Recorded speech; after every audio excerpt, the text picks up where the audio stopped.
Allô? Le micro va fonctionner aujourd'hui. J'ai deux petites choses à vous parler ce matin. Merci, Donald, et l'équipe. La présence de Dieu est là. Micheline nous a amené des petits livrets « Car Dieu a tant aimé ». C'est 10 méditations de notre pain quotidien. Ceux qui veulent avoir autre chose que de la nourriture de Père Noël, puis de lutin, puis toutes sortes d'affaires, mais avoir quelque chose vraiment plus qui a rapport avec la naissance de Jésus, c'est 10 petites méditations vraiment de la parole de Dieu sur Noël. Puis ça met vraiment la vraie raison de la saison, comme qu'on pourrait dire. C'est gratuit. Vous pouvez aller vous en procurer en arrière. On a une petite place où on les a mis pour les choses gratuites. Ça vous tente d'avoir des petites méditations dans le temps des fêtes. Et aussi, je voulais vous présenter un livre que j'ai acheté et que que l'Église a acheté et que nous avons mis disponible à la librairie. Ça s'appelle « Le guide de survie de l'étudiant chrétien ». On en a donné 3 à nos plus grandes de secondaire 4 à la jeunesse. C'est super intéressant. C'est un livre, contrairement à ce que nous avons habituellement dans la bibliothèque, qui est un peu plus intellectuel, mais qui vient contrer toutes les questions avec lesquelles on est bombardé dans notre monde aujourd'hui, des questions du monde aujourd'hui, du courant plus athée ou qui remettent en question la foi. Et je veux juste vous lire un peu c'est quoi les questions. Mes professeurs sont vraiment intelligents. N'est-il pas plus plausible qu'ils aient raison et que j'ai tort?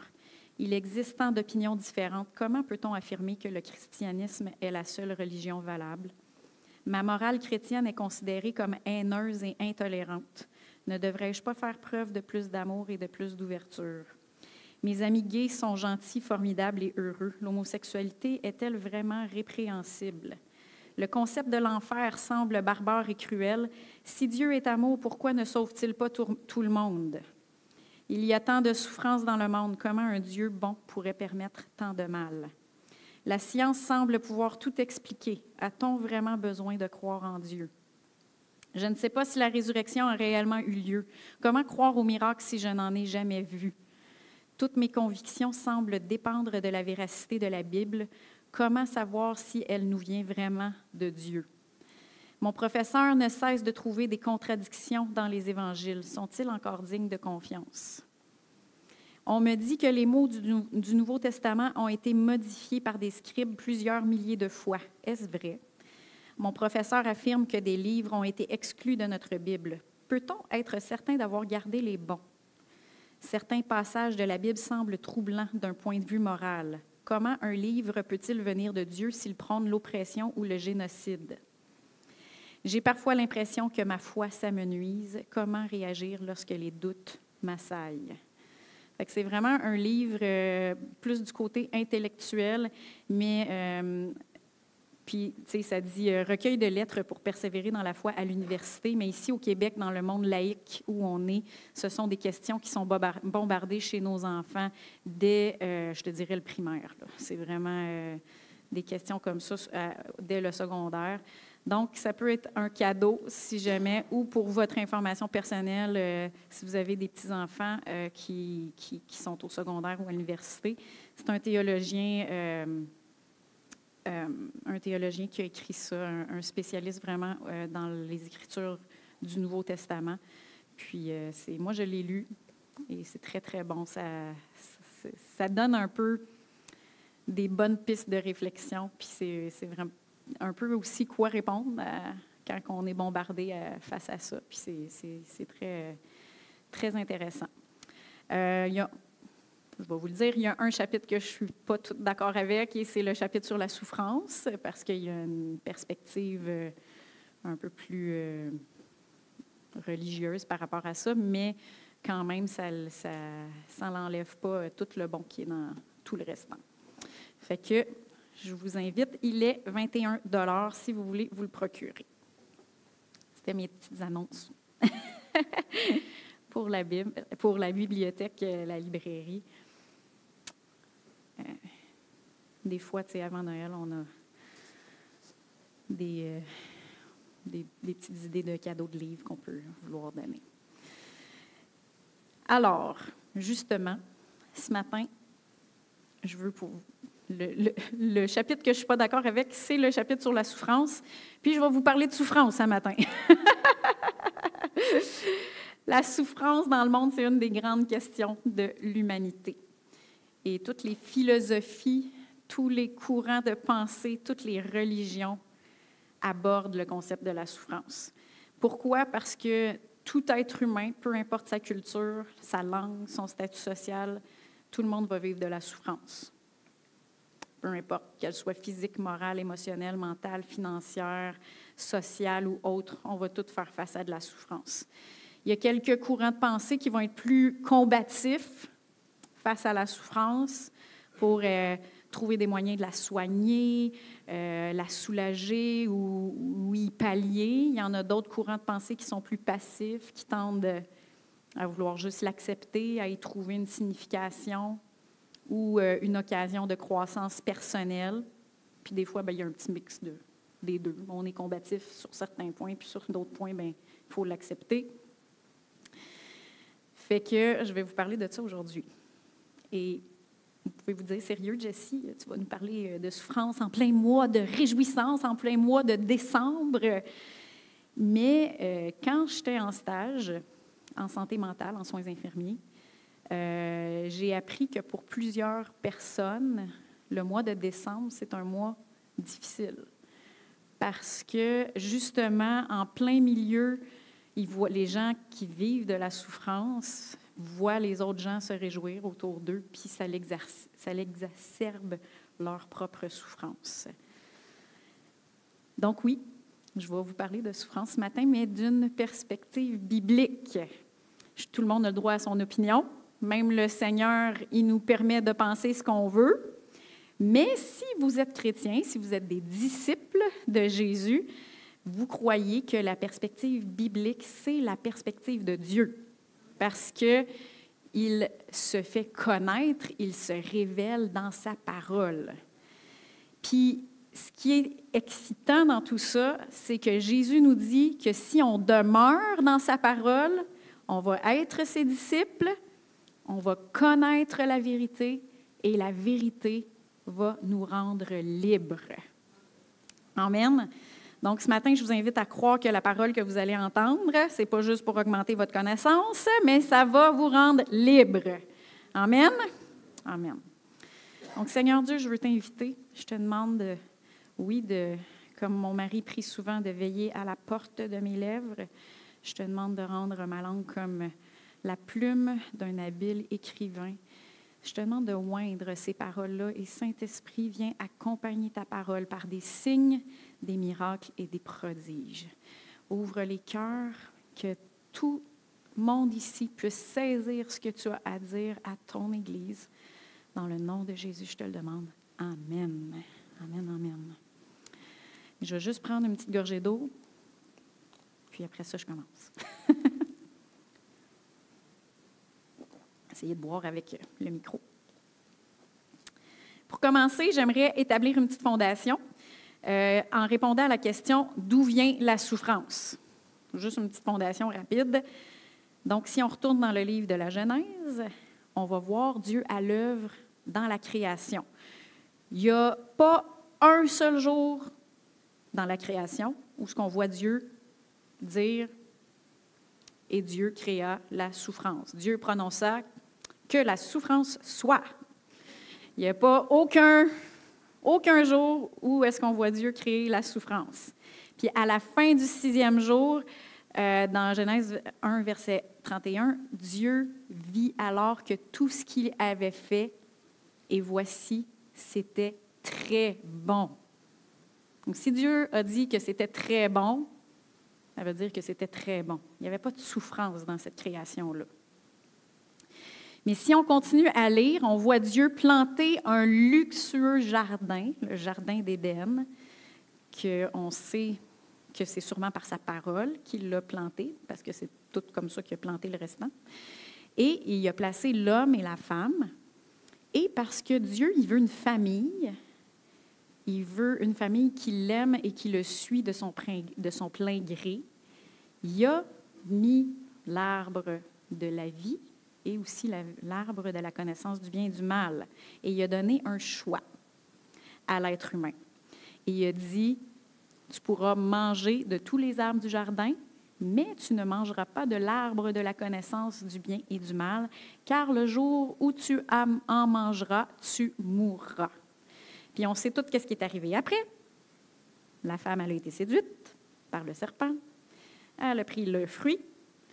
Elle en a donné à son mari qui était juste à côté de lui, puis qui était supposé de faire fuir le serpent, mais qui ne l'a pas fait. Et ils ont tous les deux croqué dans le fruit, et ce jour-là, ils sont morts. Est-ce qu'ils sont tombés raides morts, ils ont expiré? Non. Mais ils sont morts spirituellement ce jour-là. Ils ont été séparés de Dieu, et c'est ce jour-là que la souffrance est entrée dans le monde. Et ensuite, parce que le péché doit être jugé, Dieu a prononcé son jugement. Et ceux qui n'étaient pas là, le 5 novembre, j'ai enseigné sur « Ces jugements sont amour ». Donc, je ne peux pas tout réétablir aujourd'hui, mais si vous voulez en savoir un peu plus sur les jugements de Dieu, c'est sur l'enseignement « Ces jugements sont amour ». Je vous invite à aller le réécouter. Est-ce que c'était la volonté de Dieu que la souffrance entre dans le monde? Non. Ce n'était pas la volonté de Dieu. En fait, dès ce moment-là, Dieu a commencé à travailler sur son plan de rachat qu'il avait déjà prévu avant de créer l'homme et la femme, dès la fondation du monde. C'était l'agneau de Dieu, Jésus. On en a parlé déjà. Tu en as déjà parlé, Donald, ce matin. Fait que ça, c'est la petite fondation. D'où est-ce qu'elle vient la souffrance? C'est de là qu'elle vient la souffrance.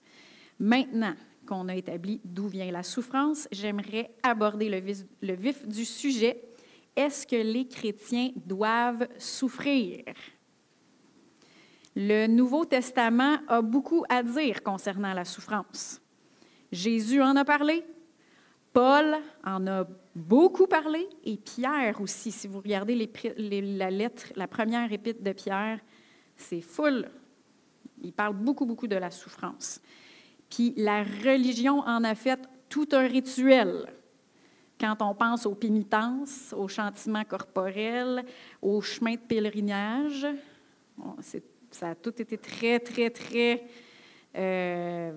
ritualisé. Puis en passant, ce n'est pas juste la religion chrétienne qui parle de la souffrance. Il y a beaucoup d'autres religions. Si on parle à la religion bouddhiste, les moines, même les musulmans aussi. Donc, la souffrance est beaucoup parlée dans la parole de Dieu. Mais est-ce que les chrétiens doivent souffrir? La réponse, c'est ça dépend de quelle souffrance qu'on parle. Malheureusement, les chrétiens, ils mélangent toutes les sortes de souffrances, toutes ensemble. Puis, ça nous fait dire des choses stupides, comme « Dieu m'a envoyé de la souffrance pour que j'apprenne quelque chose » ou « Je souffre de cette maladie pour la gloire de Dieu » ou encore, par 3 fois, j'ai demandé à Dieu de me délivrer de cette maladie et il m'a répondu « Ma grâce te suffit ». Et là, je sais que j'entends des Jésus, Jessie, c'est pas tous des versets que tu viens de dire là. Non, ce sont des petits bouts de versets mélangés à des concepts humains. Et même, j'oserais même dire, à des doctrines de démons qui sont prêchées de la chair. Quand je parle de chair, je parle de ça, là, ici. Là.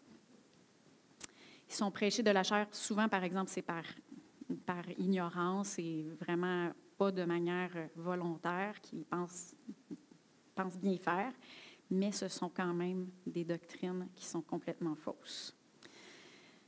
La parole de Dieu s'interprète toujours par la parole de Dieu. Fait que ce matin, on va démêler ensemble les différentes sortes de souffrances. Puis on va voir si les chrétiens doivent souffrir. D'accord? Première souffrance, première sorte de souffrance, on va tourner dans 1 Pierre 4, 14.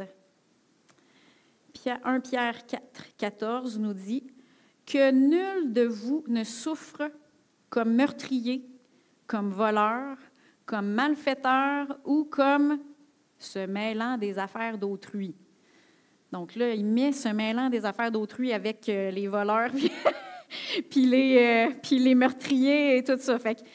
Mais qu'est-ce que ça veut dire ici? Ça, c'est le type de souffrance. Tu souffres à cause de tes propres erreurs. Il y a un type de souffrance qui sont juste la conséquence de tes propres choix. La conséquence de tes mauvais choix. Ça s'appelle souffrir à cause de ses propres erreurs. Et Dieu ici dit à travers l'apôtre Pierre à des chrétiens, « Je ne veux pas que vous souffriez de cette souffrance-là, que personne ne souffre à cause de ça. » Dans Psaume, on va aller dans Psaume 107, on va commencer au verset 10. Je l'ai pris dans la seconde 21. Ça commence ici au verset 10. « Ceux qui habitaient dans les ténèbres et l'ombre de la mort étaient prisonniers de la misère et des chaînes. » Pourquoi? Parce qu'ils s'étaient révoltés contre les paroles de Dieu, parce qu'ils avaient méprisé le conseil du Très-Haut. Il a humilié leur cœur par la souffrance, ils trébuchaient et personne ne les secourait. Les gens disent ici, bien, Dieu il est venu me chercher en m'humiliant puis en m'envoyant la souffrance. Pourquoi est-ce qu'il souffrait? Parce qu'il s'était rebellé contre la parole de Dieu, parce qu'il n'avait pas écouté le conseil de Dieu. Donc là, ils souffraient par leur propre choix, par la conséquence de leur propre choix.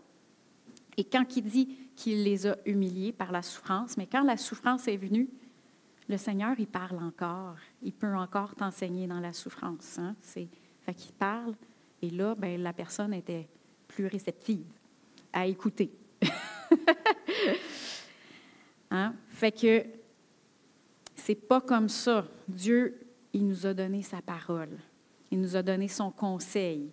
Puis si on se révolte contre ses paroles ou qu'on méprise son conseil, mais on sort de son domaine de son amour. Hein? On sort du domaine de son amour, on entre dans le domaine du péché, et le salaire du péché, c'est la mort. Donc, la mort, là, quand on parle de la mort, il faut enlever le concept de on tomberait de mort, puis on n'est plus là, on a arrêté de respirer. Ce n'est pas juste ça. Le concept de la mort, c'est aussi tout ce qui détruit, tout ce qui vole, tout ce qui amène la destruction dans ta vie. Ça, c'est la mort qui est englobée là-dedans.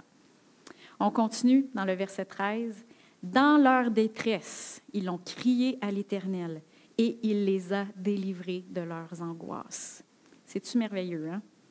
Même si on fait des niaiseries, si on crie à Dieu, il vient nous délivrer. Il les a fait sortir des ténèbres et de l'ombre de la mort. Il a arraché leurs liens.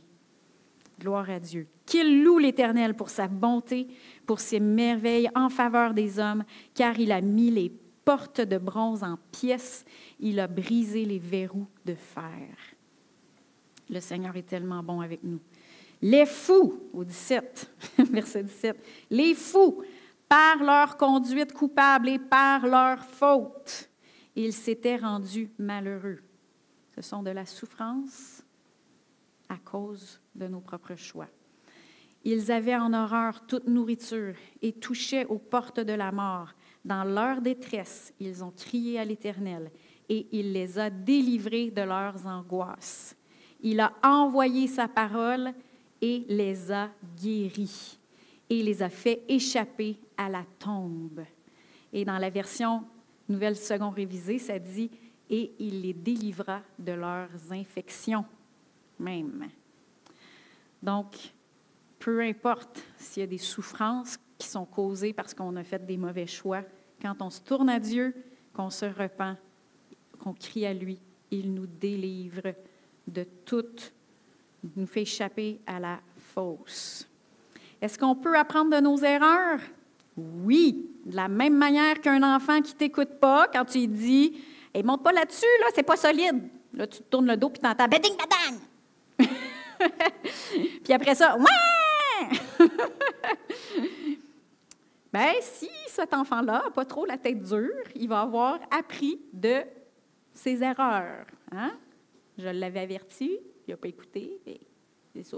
Il a souffert de son propre choix. Fait qu'on peut, comme le Seigneur peut nous enseigner dans ce type de souffrance, comme un parent, mais son cœur, c'est qu'on reste dans le domaine de son amour. C'est qu'on évite le plus possible cette souffrance-là, ce type de souffrance-là, en obéissant à sa parole, en écoutant sa parole et en écoutant la direction de son Saint-Esprit. Joël, il me dit souvent, il dit « T'es tellement bénie, toi, Jessie. » Moi, je me disais que je n'avais pas vraiment un témoignage, parce que, tu sais, j'entendais les témoignages des personnes, mettons, qui ont été dans la drogue, qui ont été en prison, ils sont venus au Seigneur, un changement radical, délivrance, etc. Mais il dit « Jessie, toi, il dit, tu as donné ta vie à Jésus, tu es resté fidèle, tu l'as suivi. Tu as toutes les cicatrices du passé, toutes ces choses-là, là, toute cette souffrance-là, tu te l'as évitée. Hein?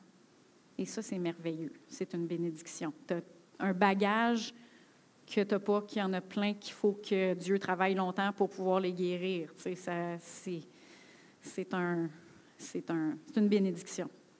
Fait que peu importe que ce soit la souffrance financière à cause de nos mauvais choix, des relations brisées, ou même de la souffrance mentale ou physique parce qu'on a laissé une porte ouverte à l'ennemi, qu'on a désobéi ou quoi que ce soit, on peut toujours se tourner vers Dieu, se repentir, puis il va nous délivrer et nous guérir.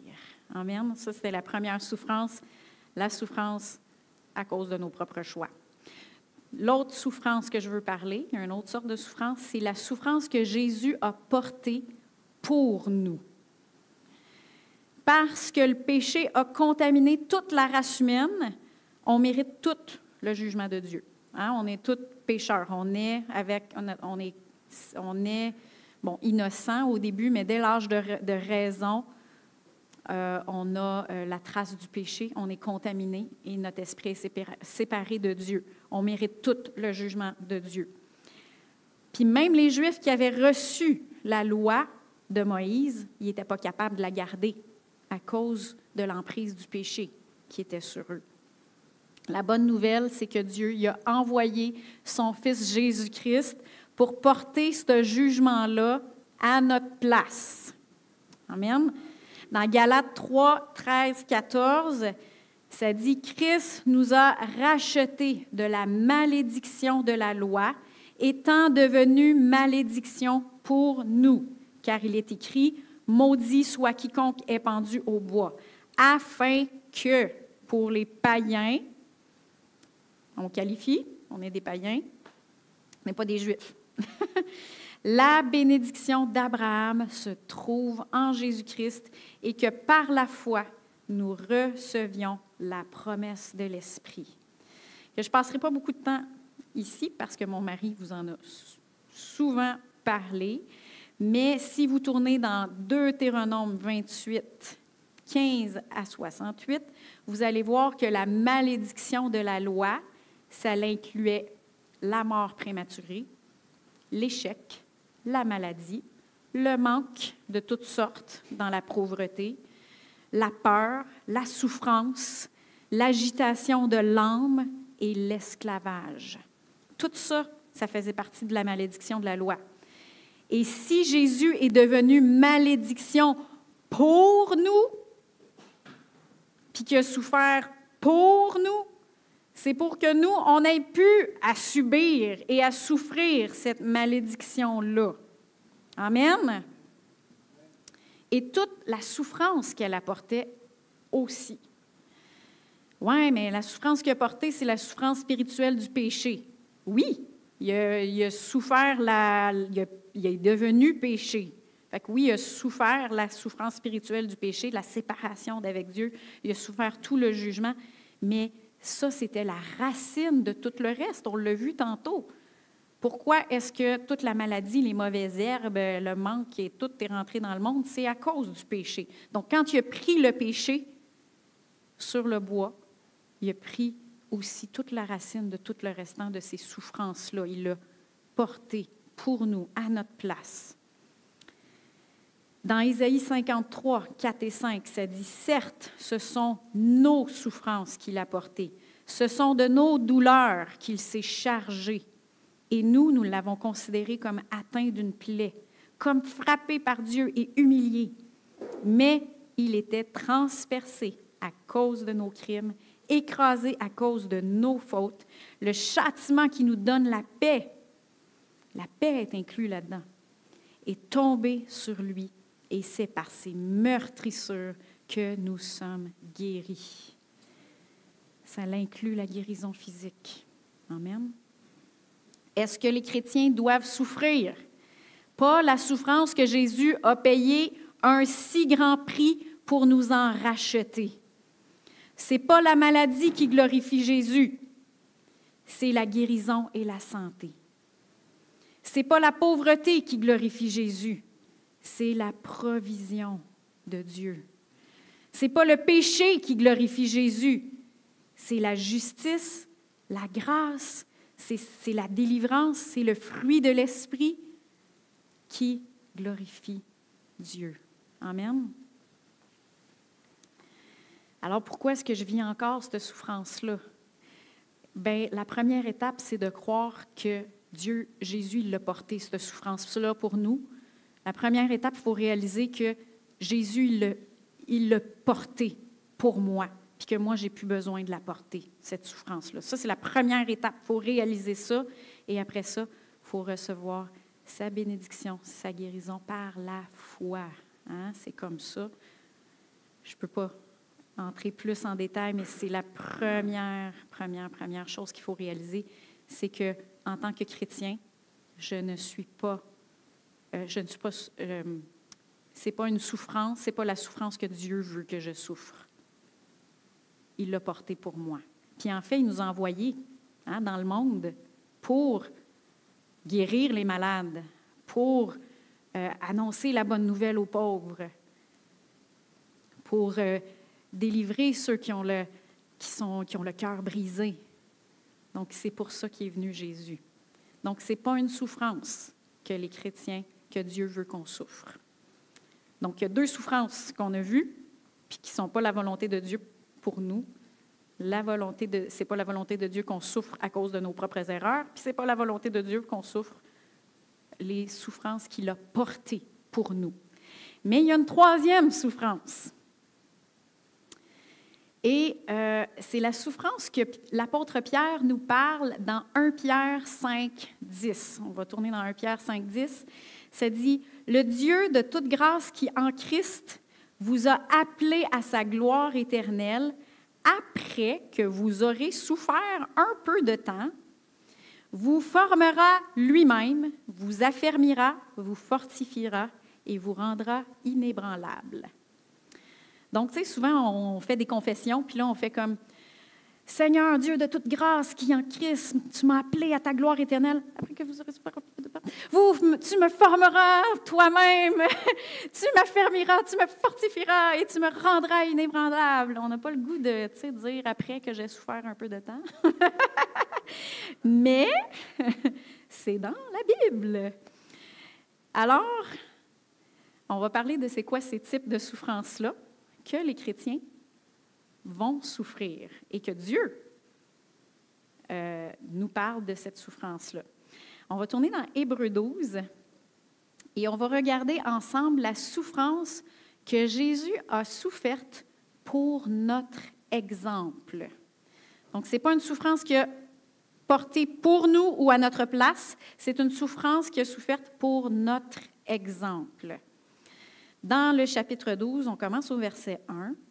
« Nous donc aussi, puisque nous sommes entourés d'une si grande nuée de témoins, rejetons tout fardeau et le péché qui nous enveloppe si facilement, courons avec persévérance l'épreuve qui nous est proposée, faisons-le en gardant les yeux sur Jésus, qui fait naître la foi et la mène à la perfection.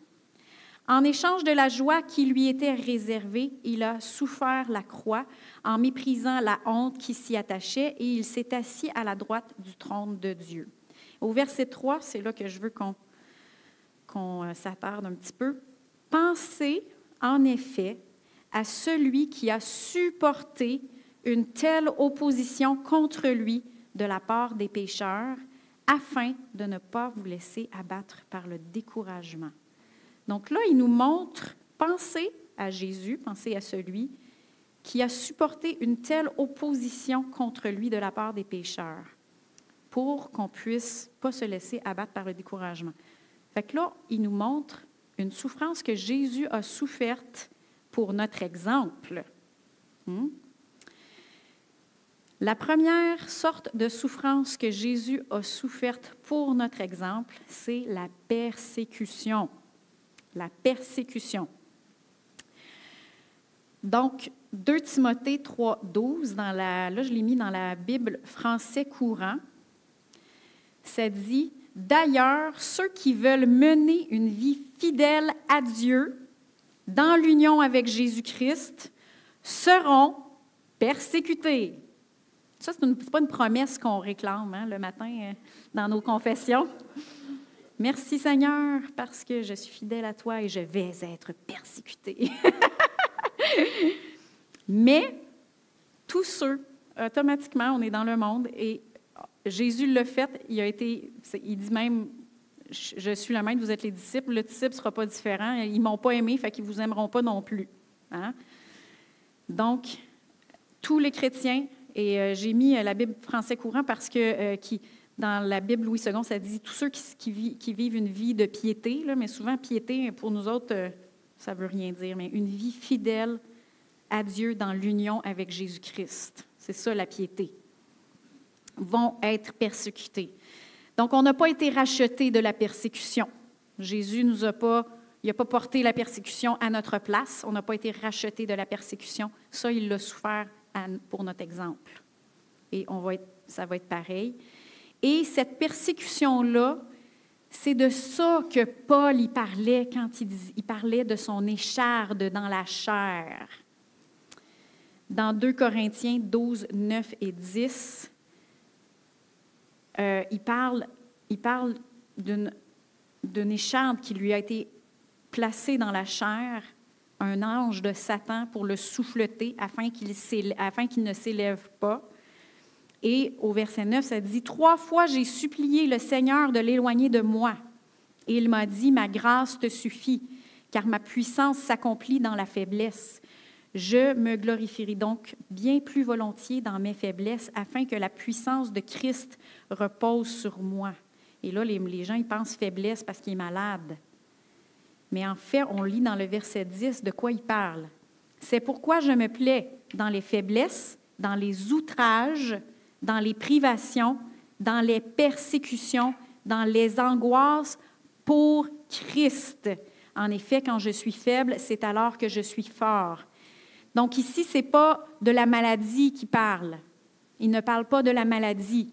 En fait, si tu te fais persécuter, que tu te fais lapider, que tout le monde pense que tu es mort, puis qu'il te laisse là, puis que tu te relèves, ça se peut que tu aies les marques dans le corps de persécution, ça se peut que tes yeux soient tous enflés et que tu ne ressembles plus à rien, hein, que tu as la face toute pleine de boursouflés puis tout ça. Donc oui, mais ce n'était pas de la maladie, c'était une faiblesse à cause de la persécution. Ce n'est pas pareil. Même chose on parle outrage, c'est quoi ça? Ça le parle directement d'une persécution. Les privations, pourquoi est-ce qu'il était privé de? C'était encore à cause de la persécution. On l'a vu aussi même quand il a été naufragé, puis tous ces trucs-là. Là. Les persécutions, les angoisses, c'était tout relié à la persécution. Amen? Donc ça, on n'est pas racheté de la persécution. C'est une souffrance, un type de souffrance que tous les chrétiens vont souffrir à différents degrés, si on suit Jésus. Et c'est pas... des fois, j'ai entendu des gens, des chrétiens dire « Hey, j'ai pas eu cette promotion-là à job parce que je suis chrétien, puis c'est pas de la persécution, je m'excuse. Souvent, ils ne savent même pas que tu es chrétien, c'est relatif à ton comportement à la job, etc. Là. Ça n'a pas rapport. Quand on parle de persécution, parce que tu es chrétien, c'est vraiment une persécution parce que pour ton témoignage de Jésus-Christ, là, oui, ça l'arrive que des gens ont été persécutés qui n'ont pas été engagés à cause qu'ils étaient chrétiens, mais ici, en tout cas, c'est moins courant. Ça se peut que ça va devenir plus courant dans le futur, mais il faut faire attention de ne pas dire « Ah, ben c'est parce que je suis chrétien que je n'ai pas été engagé, puis finalement, ça n'avait pas rapport à cause, c'était juste parce que tu ne faisais pas l'affaire ou que, tu sais, quoi que ce soit. » Il faut faire attention de ne pas avoir un syndrome de persécution. Deuxième souffrance qu'on n'a pas été racheté de ou que Jésus a soufferte pour notre exemple, c'est la souffrance de la résistance. Fait qu'on va continuer à lire dans Hébreux 12. On relit encore le verset 3 et là on lit le verset 4 aussi. Pensez en effet à celui qui a supporté une telle opposition contre lui de la part des pécheurs, afin de ne pas vous laisser abattre par le découragement. Vous n'avez pas encore résisté jusqu'au sang dans votre combat contre le péché. Ici, on voit la souffrance de la résistance. Spécifiquement ici, l'auteur de la lettre aux Hébreux les encourage à résister au découragement. Et il leur dit de prendre exemple sur Jésus qui a résisté le péché jusqu'au sang dans le jardin de Gethsémani. Combien se sont déjà entraînés physiquement ici, avec des poids, là, tu sais, pour faire de la musculation, quoi que ce soit. Oui, il y en a quelques-uns, pas. Que ce soit avec qu'on s'entraîne juste avec notre propre poids, ou avec des haltères, ou avec des élastiques, ou quoi que ce soit. Le principe, c'est qu'on donne de la résistance à nos muscles. Hein, quand on s'entraîne, pourquoi? Pour qu'ils développent de la force. C'est la même... puis, combien ici savent qu'après, mettons, tant de push-up, il y en a que c'est 10, il y en a que c'est 30, mais après tant de push-up, ça commence à faire mal. Hein? Ou après tant de redressement assis, bien là, ça commence à faire mal. Mais ça, c'est la même chose spirituellement. Comme Jésus, tous les chrétiens vont souffrir la souffrance de la résistance, de résister. Dans 1 Pierre 1, 8 et 9, ça dit « Soyez sobres, veillez. Votre adversaire, le diable, rôde comme un lion rugissant, cherchant qui dévorer. Résistez-lui. Comment?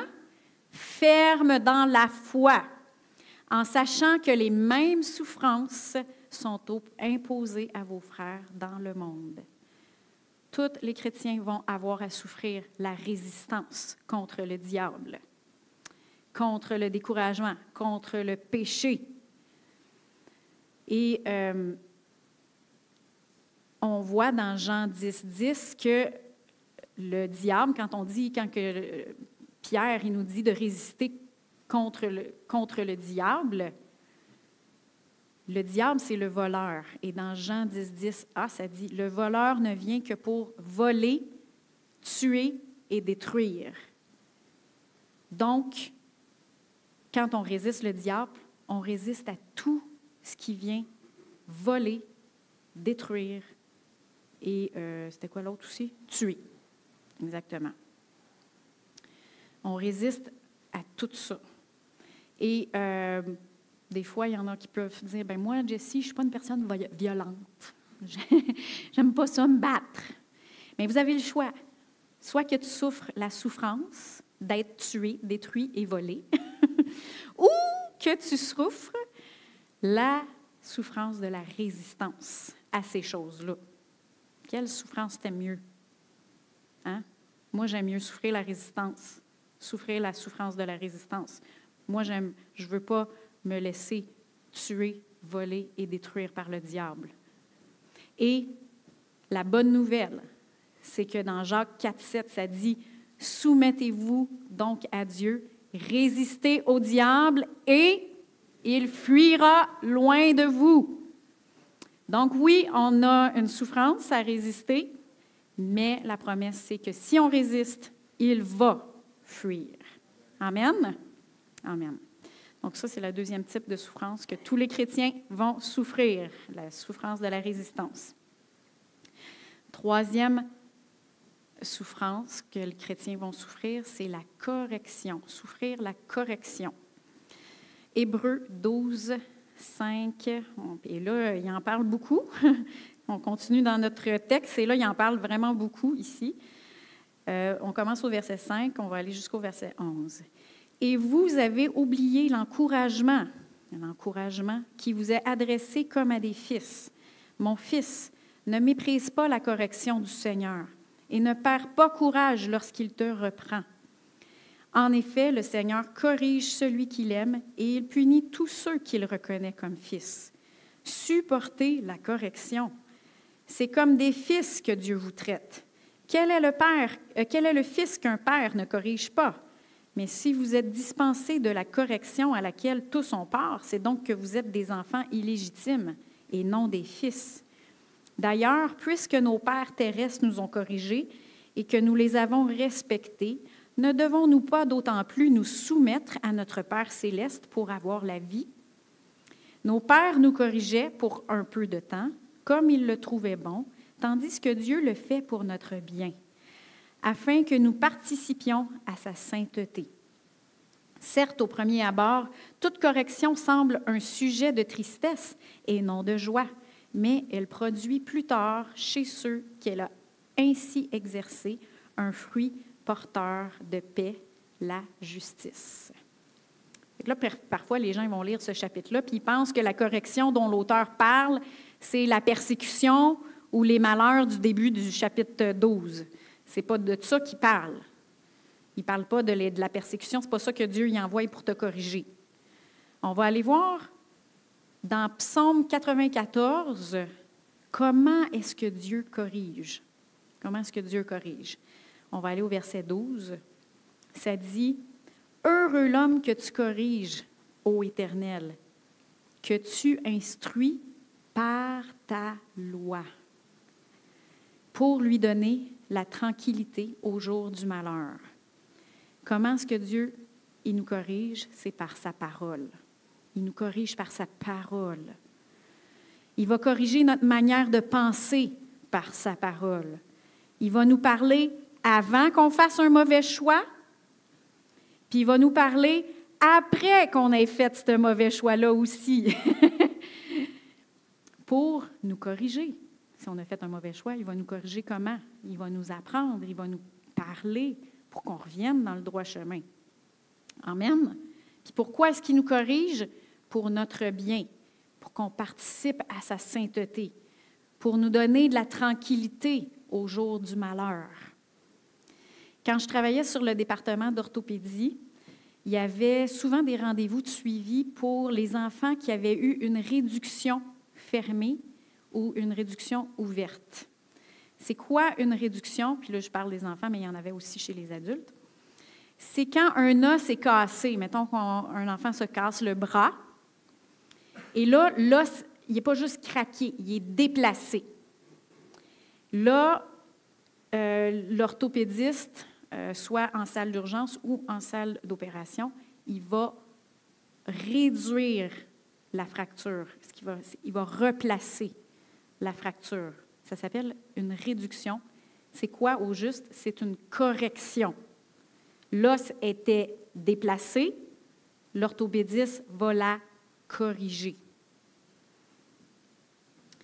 Puis pourquoi est-ce qu'il la replace? C'est pour que ça guérisse comme il faut, pour que ça reprenne de la force et que ça puisse refaire ce que ça faisait avant et supporter le poids de la personne et faire qu'est-ce qu'on avait besoin de faire avec. C'est la même chose spirituellement. dans l'auteur aux Hébreux, si on continue au verset 12, chapitre 12, versets 12 et 13, ça dit « Fortifiez donc vos mains défaillantes et vos genoux flageolants, et faites des voies droites pour vos pieds, afin que ce qui est boiteux ne se démette pas, mais plutôt soit guéri. » Qu'est-ce qu'il est en train de dire? Il est en train de dire « Corrigez votre manière de penser. » Puis si on lit le chapitre 12 dans le contexte des Hébreux, il parlait aux Hébreux, il était en train de se décourager à cause de la persécution. Puis là, il voulait retourner dans la loi. Il voulait retourner à vivre, parce que là, s'il disait, on n'est plus sauvé parce qu'on est circoncis, il se faisait exclure des synagogues, il se faisait bannir de leur famille, fait que là, puis il se faisait prendre leurs biens. Et là, Paul, il est en train, moi je dis Paul, mais c'est l'auteur des Hébreux. L'auteur des Hébreux, il dit, corrigez votre manière de penser. Lâchez pas, restez ferme dans la foi, retournez pas dans les œuvres de la loi. Retournez, restez ferme dans la foi, afin que ce qui est boiteux ne se démette pas, mais plutôt soit guéri. Donc, corrigez votre manière de penser pour que vous restiez fort.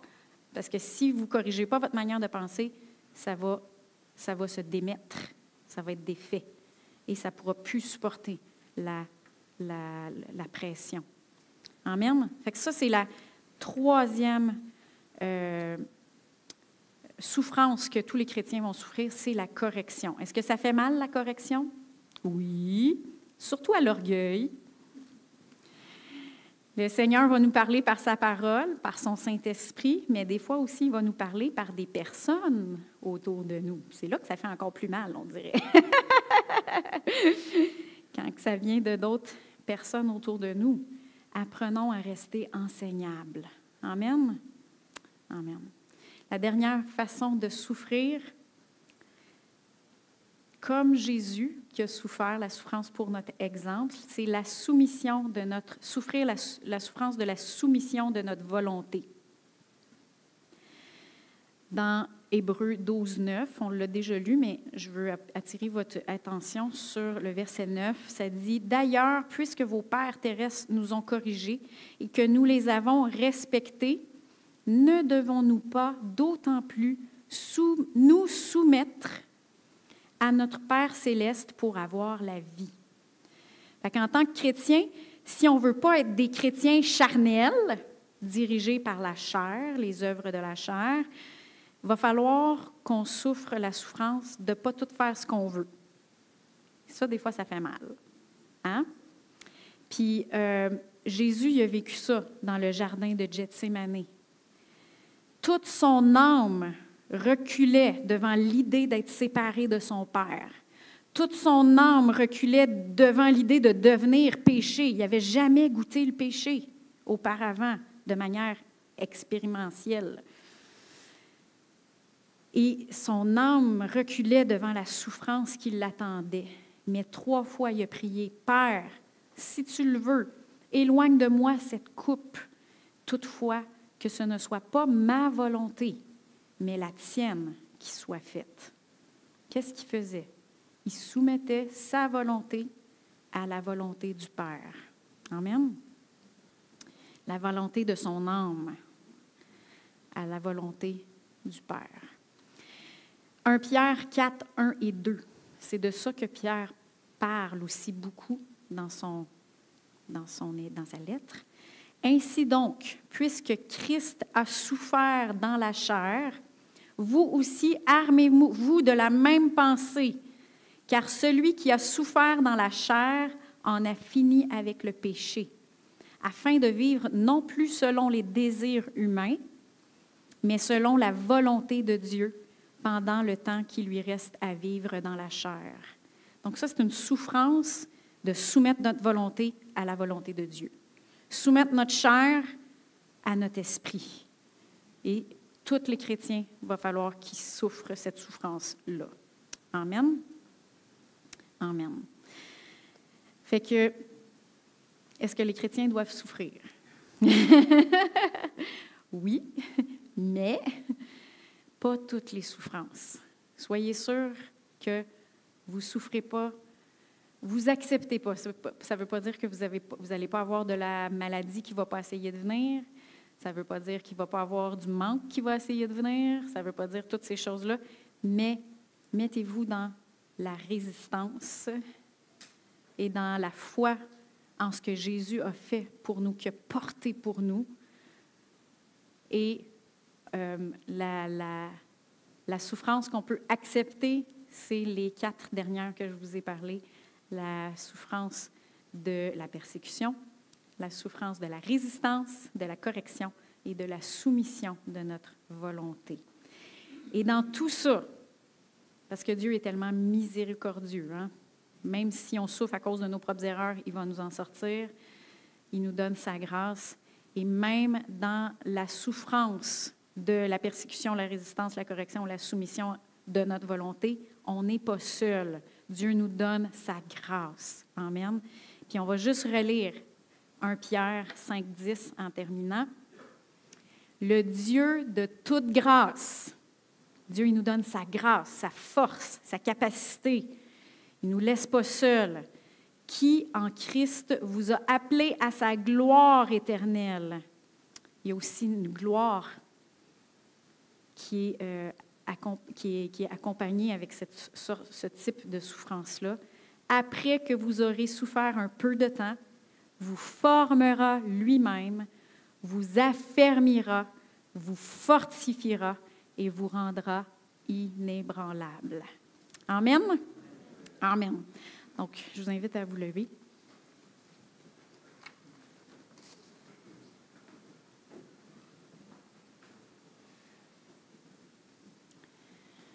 Donc, ça l'éclaircit un peu. Quand vous allez lire Pierre et dans les lettres de Paul, essayez de voir de quel type de souffrance il parle pour qu'on ne fasse pas des mélanges qui ne sont pas bibliques. Amen? Amen. Seigneur Dieu, on veut te remercier pour ta miséricorde. On veut te louer pour ta parole qui nous éclaire, qui nous libère. On veut te louer, Seigneur, parce que tu as payé un si grand prix pour porter nos souffrances et nos maladies. Merci, Seigneur. On ne veut pas accepter que le diable vole quoi que ce soit dans nos vies. Mais on lui résiste ferme dans la foi et on déclare qu'il fuit loin de nous dans le nom de Jésus. Et Seigneur, on te remercie pour ta grâce et on te remercie que après que nous ayons souffert un peu de temps, tu vas nous affermir et nous rendre inébranlables. Chaque personne ici, dans le nom de Jésus. Amen. Amen. Bon dimanche.